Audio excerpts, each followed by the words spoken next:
Hello viewers, আপনি যদি রোজভ্যালিতে টাকা রেখে থাকেন তাহলে আপনার জন্য খুবই সুখবর। মাননীয় কলকাতা হাইকোর্টের তরফ থেকে রায় আসার পরে রোজভ্যালিতে যারা টাকা রেখেছিলেন তাদের ফর্ম ফিল আপ চালু হয়ে গেছে।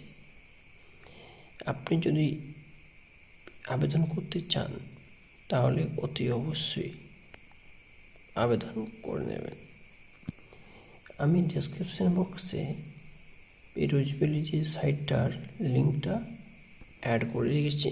আপনারা ওখানে লিঙ্কটি টাচ করলে দেখতে পাবেন আপনার সামনে এরকম একটি পেজ ওপেন হয়ে যাবে।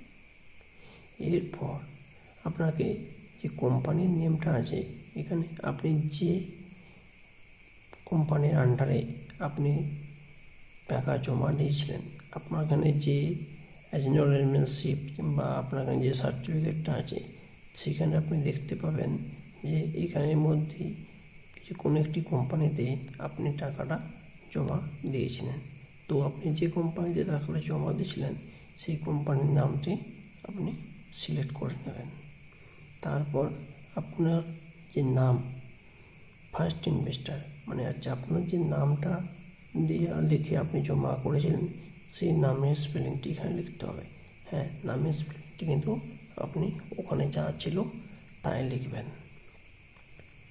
তারপরে লিখবেন আপনার এজ, তারপরে লিখবেন আপনার জেন্ডার, আপনি মেল না ফিমেল, তারপরে লিখবেন আপনার ফোন নাম্বার, তারপরে লিখবেন আপনার ইমেল আইডি। লেখার পর আপনি ভেরিফাই বোতামটি টিপে আপনি ভেরিফাই করে নেবেন। এরপর আপনি একটি আইডেন্টিটি কার্ডের অপশান আসবে, সেই আইডেন্টিটি কার্ড আপনার এখানে যেটা আছে আপনি সেটা সিলেক্ট করে নেবেন। তারপরে আপনি ওটা সাবমিট করে দেবেন। আপনি যে কার্ডটি টিপবেন সেই কার্ডের নাম্বারকেও আপনাকে লিখতে হবে। আপনি যদি সিঙ্গেল ইনভেস্টার না হয়ে থাকেন, ধরুন অনেক লোক যেমন ব্যাংকের অ্যাকাউন্ট যেমন জয়েন্ট অ্যাকাউন্ট হয়, সেরকম আপনি যখন ইনভেস্টের সময় আপনি যদি জয়েন্ট হোল্ডারে ইনভেস্ট করে থাকেন তাহলে সেকেন্ড যে ইনভেস্টার হবে তার নাম এখানে লিখতে হবে, তার এজ এখানে লিখতে হবে, তার জেন্ডার এখানে লিখতে হবে, তার ফোন নাম্বার এখানে লিখতে হবে, তার আইডেন্টিটি কার্ড একটা লিখতে হবে। ঠিক আছে, আপনি যদি সিঙ্গেল ইনভেস্ট করে থাকেন তাহলে এই সেকেন্ড ইনভেস্টারের যে ফর্মটা আছে সেখানে আপনার কিছু লেখার দরকার নেই। তারপর আপনার যে ফাদার নেম হবে সেটা আপনি এখানে লিখে নেবেন। তারপর আপনার যে অ্যাড্রেসটা সেটা আপনি ভিলেজ, পোস্ট, পিএস, ডিস্ট্রিক্ট করে অ্যাড্রেস সেই জায়গায় লিখে নেবেন। তারপর স্ট্রিটে আপনার রাস্তার নামটি আপনি এখানে লিখে নেবেন। তারপরে ভিলেজ, আপনি যে ভিলেজে কিংবা যে শহরে কিংবা যে যেখানেই থাকেন না কেন আপনি সেই জায়গার নাম এখানে লিখে নেবেন। তারপরে পোস্ট অফিস, আপনি যে পোস্ট অফিসের আন্ডারে বাসস্থান করেন সেই পোস্ট অফিসের নাম এখানে লিখে নেবেন। আপনি যে পিএসের আন্ডারে মানে থানার যে আন্ডারে থাকেন সেই থানার নাম এখানে লিখে নেবেন। আপনার স্টেটের নাম এখানে লিখে নেবেন। আপনার ডিস্ট্রিক্টের নাম আপনি এখানে লিখে নেবেন। আপনি যে জায়গায় থাকেন তার যেটা পিনকোড হবে সেটা আপনি এখানে লিখে নেবেন।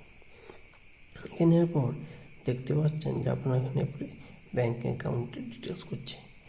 আপনি যে ব্যাংকে টাকাটা নিতে চান সেই ব্যাংকের নাম এখানে দেখুন, অনেক ব্যাংকের নাম আছে, সেই ব্যাংকের নামটি এখানে আপনি চয়েস করে নেবেন।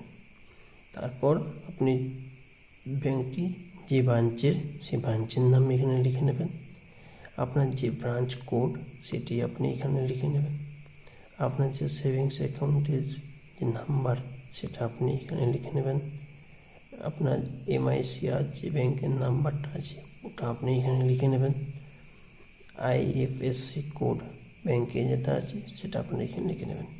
এই ব্যাংকের যে ইনফরমেশানগুলো আপনাকে দিতে হচ্ছে এটা আপনি আপনার ব্যাংক বইয়ের ফার্স্ট পেজটা খুললে ওখানে সব পেয়ে যাবেন। ভাববেন যে এমআইসিআর নাম্বার আমি কোথায় পাবো, ভাবার কোনো চিন্তা নেই।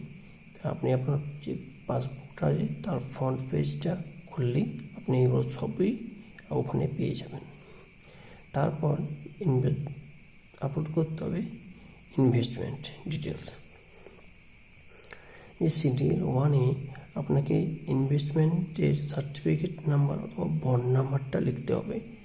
অথবা আপনার অনেক লোকেদের যে একগুচ্ছ কোম্পানিতে তখন টাকা নিয়েছিল, তাহলে সবাই সার্টিফিকেট নাম্বার কিংবা বন্ড নাম্বার লিখে তখন লেখেনি, অনেক ক্ষেত্রে অ্যাপ্লিকেশন নাম্বারও লেখা থাকতে পারে, সেটা আপনারা এখানে লিখে নেবেন। তারপর আপনারা লিখবেন সার্টিফিকেট হোল্ডারের নেম। সার্টিফিকেট হোল্ডারের যে নেমটা সেটা আপনারা এখানে লিখে নেবেন। আমি কিন্তু আগেই বলেছি, আপনারা কিন্তু যে নামটা লিখবেন ওটা কিন্তু সার্টিফিকেটের যেটা স্পেলিংটা আছে ওটাই লিখবেন। ডেট অফ ইনভেস্টমেন্ট, আপনারা কোন সালে এটা ইনভেস্ট করেছিলেন সেই ইনভেস্টের ডেট এখানে লিখে নেবেন। অ্যামাউন্ট অফ ইনভেস্টমেন্ট, আপনি যে প্রিন্সিপালটা দিয়ে ইনভেস্ট করেছিলেন মূলধনটা দিয়ে, সেই মূলধনটা এখানে লিখবেন। Date of maturity, date of maturity যে ডেটটা আপনার এখানে যে সার্টিফিকেটটা আছে ওখানে আপনারা দেখতে পাবেন, ওটা দেখে আপনার ডেট অফ ম্যাচুরিটি ডেটটা লিখে নেবেন। তারপর হচ্ছে আপনাদের amount received at maturity refunded by the company. আপনি যদি কোম্পানির কাছ থেকে কিছু পরিমাণে রিফান্ড পেয়ে থাকেন তাহলে আপনি সেটা এখানে লিখে নেবেন। আর আপনি যদি কোনো রিফান্ড নেই পেয়ে থাকেন তাহলে এখানে 0 লিখে দেবেন। Amount of principal not refunded, amount of clans, আপনি এরপরে এখানে বলতে চাইছি কি আপনি কত টাকার অ্যামাউন্ট ক্লেম করতে চাইছেন। ধরুন আপনি কিছু টাকা পেয়েছিলেন, ধরুন তারপর লাস্টে যেটা আছে সেটা হচ্ছে অ্যামাউন্ট এন্টার টু গেট, আপনি টোটাল কত টাকা পাবেন। ধরুন আপনি টোটাল যে ইনভেস্টমেন্টটা করেছিলেন সেটা আপনি 4,000 টাকা করেছিলেন, তাহলে আপনি ধরুন আগে কোনো টাকা পাননি, 0 টাকা, তাহলে আপনি এখানে ক্লেম কত করবেন, যেহেতু আপনি টোটাল 4,000 টাকা পাবেন তা আপনি এখানে 4,000 টাকাই ক্লেম করবেন।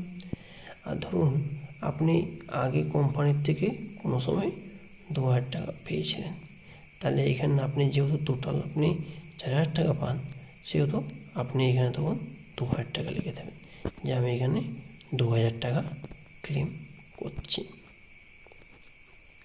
কন্টিনিউ ফর ডকুমেন্ট আপলোড অপশানটি ট্যাপ করার পরে আপনারা দেখতে পাবেন আপনার সামনে আবার এরকম একটা পেজ ওপেন হয়ে যাচ্ছে। তারপর ফার্স্ট অপশানে যেটা আপনাকে আপলোড করতে হবে সেটা হচ্ছে অরিজিনাল সার্টিফিকেট অফ ইনভেস্টমেন্ট। আপনি যখন ইনভেস্টমেন্ট করছেন তখন আপনাকে একটা ওরা সার্টিফিকেট দিয়েছিল, সেই সার্টিফিকেটটার একটি পিকচার আপনারা এখানে আপলোড করবেন। 2 নম্বরে যেটা বলেছে সেটা হচ্ছে অরিজিনাল কপি, যদি আপনি অ্যাকনোলেজমেন্টে আপলোড করবেন যদি আপনি সার্টিফিকেটটা ম্যাচুরিটির জন্য কোম্পানিকে সাবমিট করে থাকেন। ধরুন আপনার ম্যাচুরিটি হয়ে গেছিল, আপনি তখন কোম্পানিতে ওটা রিফান্ডের জন্য আপলোড করে দিয়ে দিয়েছিলেন কোম্পানিকে, কিন্তু তারপর কী হলো, কোম্পানিটা উঠে গেছে, তাহলে আপনার কাছে তো আর সেই সার্টিফিকেটটা এখন আর নেই। তাহলে আপনাকে নিয়ে হতো আপনি যখন পেমেন্ট করেছিলেন তখন আপনার একটা অ্যাকনোলেজমেন্ট কপি হতো আপনাকে দেয়, তো ওরা আপনি পেমেন্ট করলে একটা অ্যাকনোলেজমেন্ট সেটা কোম্পানির থেকে আপনাকে দিত, তাহলে আপনি তখন তাহলে যদি আপনার কাছে সার্টিফিকেটটা না থাকে তাহলে আপনি ওই যে অ্যাকনোলেজমেন্টটা আছে ওর অরিজিনাল কপির পিকচার এখানে আপলোড করে দেবেন। 3 নম্বরে যেটা বলেছেন সেটা হচ্ছে অরিজিনাল অফ আইডেন্টিটি প্রুফ। আপনার কাছে PAN card, passport, voter card, Aadhaar card, driving licence, আপনার কাছে যেই আইডেন্টিটি কার্ডে থাকুক না কেন আপনি যে কোনো একটার পিকচার তুলে তুলে এখানে আপলোড করে দেবেন।